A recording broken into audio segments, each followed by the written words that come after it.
الحمد للہ رب العالمین والصلاة والسلام علی سید الانبیاء والمرسلین اما بعد فاعوذ باللہ من الشیطان الرجیم بسم اللہ الرحمن الرحیم۔ مفہوم حدیث ہے حضور سرور عالم رحمت عالم شفیع اعظم نور مجسم شاہ آدم و شاہ بنی آدم رسول محتشم صلی اللہ تعالی علیہ وآلہ وبارکہ وسلم نے ارشاد فرمایا کہ بندہ میری ذات پر ایک مرتبہ درود پاک پڑھتا ہے اللہ رب العزت اس پر 10 رحمتیں نازل فرماتا ہے۔ ہم سب مل کر بارگاہ میں ہدیہ اسلام پیش کریں۔ الصلاۃ والسلام علیک یا سیدی یا رسول اللہ وعلی آلک یا سیدی یا رسول اللہ۔ الصلاۃ والسلام علیک یا سیدی یا نبی اللہ وعلی آلک یا سیدی یا رحمت للعالمین۔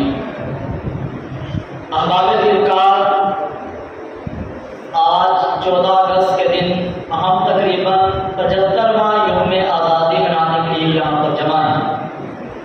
آج سے تقریباً 75 سال پہلے ہزاروں شہداء کی قربانیوں کے نتیجے میں یہ وطن عزیز ملک پاکستان ہمیں حاصل ہوا۔ وطن کی محبت جو ہوتی ہے یہ انسان کو کیا حیوان بھی جس جگہ پر رہتے ہیں اس جگہ سے ان کو انسو محبت ہوتی ہے۔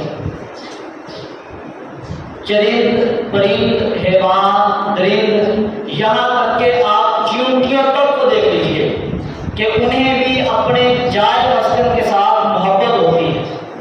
تو جب یہ بے شعور چرند و پرند جو ہے یہ اپنے جائے مسکن سے محبت کرتے ہیں تو انسان تو پھر انسان ہے۔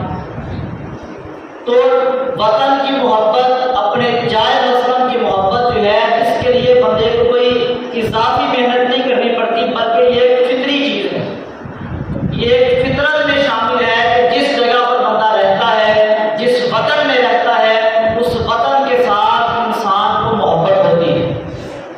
اب دیکھنا یہ ہے کہ ہم نے اس محبت کا اظہار کس طرح کرنا ہے۔ جو ہم دعویٰ کر رہے ہیں حب الوطنی کا، حب الوطنی کے تقاضے کیا ہیں؟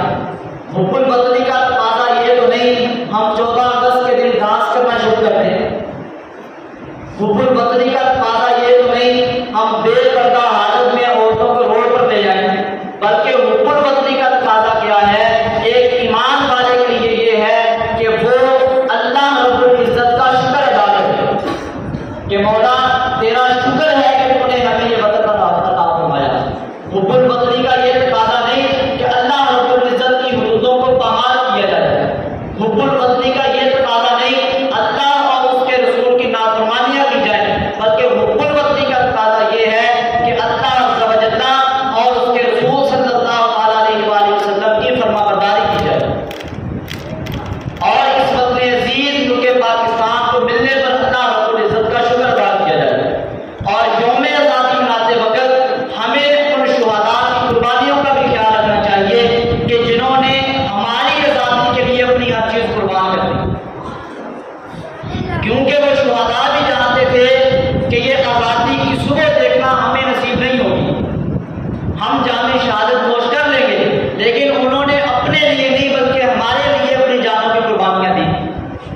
ہزاروں ماں نے اپنے بیٹے جو ہے وہ اس ملک پاکستان کے لیے قربان کیے، کئی عورتوں نے اپنے سہاگ جو ہے وہ اس ملک پاکستان کے لیے دیے، کئی باپوں نے اپنے بچوں کو یتیم کروایا اس ملک پاکستان کے لیے۔ تو ملک پاکستان میں جب ہم آزادی کے لیے اکٹھا ہوں تو ہمیں کبھی بھی ان شہداء کو بھولنا نہیں چاہیے، ان شہداء کی قربانیوں کو کسے پشت ڈالنا نہیں چاہیے جنہوں نے ہماری آزادی کے لیے اپنی ہر چیز قربان کر دی۔ اور حب الوطنی کا تقاضا یہ ہے کہ ہم اپنے وطن سے محبت کا اظہار کس طرح کریں کہ اس وطن میں قرآن اور سنت کے نفاذ کے لیے مخلصانہ کوششیں کریں، جو کہ اس وطن عزیز ملک پاکستان کو بنانے کا سب سے بڑا مقصد ہے۔ جیسا کہ آپ پہلے بھی سن چکے کہ قائد اعظم محمد علی جناح رحمۃ اللہ تعالیٰ علیہ نے جلسے میں یہ فرمایا تھا کہ ہم نے یہ وطن عزیز پاکستان صرف زمین کے ٹکڑے کے لیے حاصل نہیں کیا، زمین تو کے بات وہاں پر بھی تھی. آپ کبھی بزرگوں کے پاس بیٹھ کر دیکھیے کہ جو پرانے بزرگ ہیں جو ہجرت کر کے یہاں پر آئے ہیں وہ بتاتے ہیں کہ ہمارے پاس کتنی زمینیں تھیں جو ہم اس وطن عزیز کے لیے چھوڑ کر آئے. تو یہ زمین کے لیے وطن عزیز حاصل نہیں کیا گیا. اس وطن عزیز کو حاصل کرنے کا مقصد کوئی اور تھا, اور وہ مقصد یہی تھا کہ ہم اس وطن عزیز پاکستان میں قرآن اور سنت کا نفاذ کر سکیں, ہم کھل کر اللہ رب العزت کی عبادت کر سکیں. اور اس وطن عزیز ملک پاکستان کو حاصل کس نظریے پر کیا گیا؟ وہ نظریہ یہ تھا کہ یہاں پر جو ہندو قوم ہے اس کے نظریات الگ ہیں, ہمارے نظریات الگ ہیں. یہ جو انگریز یہاں پر بس رہے ہیں ان کے نظریات الگ ہیں, ہمارے نظریات الگ ہیں. لیکن آج غور کیجئے کہ ان نظریات کی پاسداری ہمیں ہے یا نہیں ہے. جن نظریات پر یہ پاکستان بنا تھا اس وقت یہ نعرے لوگوں کی زبانوں پر عام تھے. ان کا لباس اور ہے, ہمارا لباس اور ہے. ان کے تہوار اور ہیں, ہمارے تہوار اور ہیں. ان کی عبادات اور ہیں, ہماری عبادات اور ہیں. لیکن آج آپ ان کے پاکستان کے نوجوان کو دیکھ لیجیے, سر کے بالوں سے لے کر پاؤں تک کون سا نوجوان ہے جو ان تقاضوں کو پورا کر رہا ہے. اگر ہم سر کے بالوں کی بات کریں تو آج ہمارا نوجوان بات یہ کرتا ہے کہ میں فلاں فلمی ایکٹر جیسا ہیئر اسٹائل بناؤں, میں فلاں فلمی ایکٹر جیسے کپڑے پہنوں گا, فلاں نے پینٹ شرٹ پہنی تھی وہ بڑا خوبصورت لگ رہا تھا, میں اس جیسا لباس پہنوں گا. تو غور کیجیے کہ جس نظریے پر یہ پاکستان بنا تھا آپ اس نظریے پر کتنے قائم ہیں. تو پھر صرف خالی کاموں کے ساتھ وطن پاکستان سے محبت کا اظہار نہیں ہوگا, بلکہ ہمیں عملی کوشش کرنا ہوگی. اور جس نظریے پر یہ پاکستان بنا تھا ہمیں اس نظریے کو سامنے رکھنا ہوگا. قوم کی یہی حالت دیکھ کر اقبال نے کہا تھا کہ وضع میں تم ہو نصارا تو تمدن میں حدود, وضع میں تم ہو نصارا تو تمدن میں حدود. یہ مسلمان ہیں جنہیں دیکھ کے شرمائیں کہ جو مسلمانوں کے اپنے طور طریقے تھے ان کو چھوڑ دیا اور حدود اور حدود کے طریقے جو ہے وہ بنا لیے. یہ بات یاد رکھیے کہ ہم کیا کرتے ہیں, ہم اسٹیٹس لگا دیتے ہیں آئی لو پاکستان, میں پاکستان سے محبت کرتا ہوں, میں پاکستان سے پیار کرتا ہوں. بس ہم نے یہ فیس بک پر واٹس ایپ پر اسٹیٹس لگایا اور ہم سمجھتے ہیں ہم آزاد ہو گئے, ہمارا کام ختم ہو گیا. یاد رکھیے کہ محبت کا دعویٰ کر کے, محبت کا اظہار کر کے کبھی کوئی بندہ آزاد ہو ہی نہیں سکتا. اصل قید ہی بندہ اس وقت ہوتا ہے جب بندہ محبت کا دعویٰ کر بیٹھتا ہے. جب تک بندہ محبت کا دعویٰ نہیں کرتا تب تک آزاد ہوتا ہے. جب بندہ محبت کا دعویٰ کر بیٹھے پھر وہ بندہ قید ہو جاتا ہے, پھر اس پر کچھ ذمہ داریاں آ جاتی ہیں.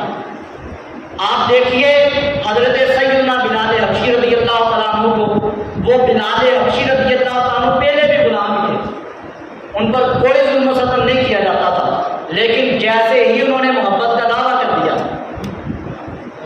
جیسے ہی دعویٰ کر دیا تو گرم ریت پر لٹانا شروع کر دیا گیا, سینے پر پتھر رکھنے شروع کر دیے گئے. کس وجہ سے کہ اب وہ عشق کے نگر میں داخل ہو چکے تھے, اب وہ محبت کا دعویٰ کر چکے تھے.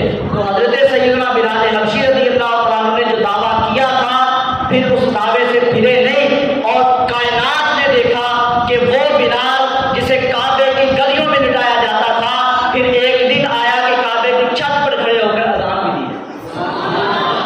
کیوں کہ جو دعویٰ کیا تھا اس دعوے پر قائم رہے, جس محبت کا اظہار کیا تھا, جس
لیکن آج دیکھیے کہ جس مقصد کے لیے اس وقت میں یزید کو حاصل کیا گیا تھا، کیا ہم اس وقت مقصد پر پورے اتر رہے ہیں؟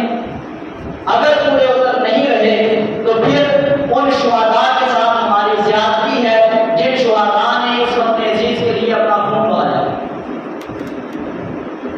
آپ مثال یہ لے لیجیے کہ آج ہم یہاں پر جمع ہیں، ہمارے جمع ہونے کا مقصد کیا تھا کہ ہم یوم آزادی کے ذریعے، یوم آزادی کے دن اپنے ملک کے بعد پاکستان کے ساتھ محبت کا اظہار کریں گے، ایک تقریب کریں گے۔ اگر ہم یہاں پر آ کے بیٹھ جاتے، یہ تقریبیں صحیح نہ سجاتے، یہ اپنی محبتوں کا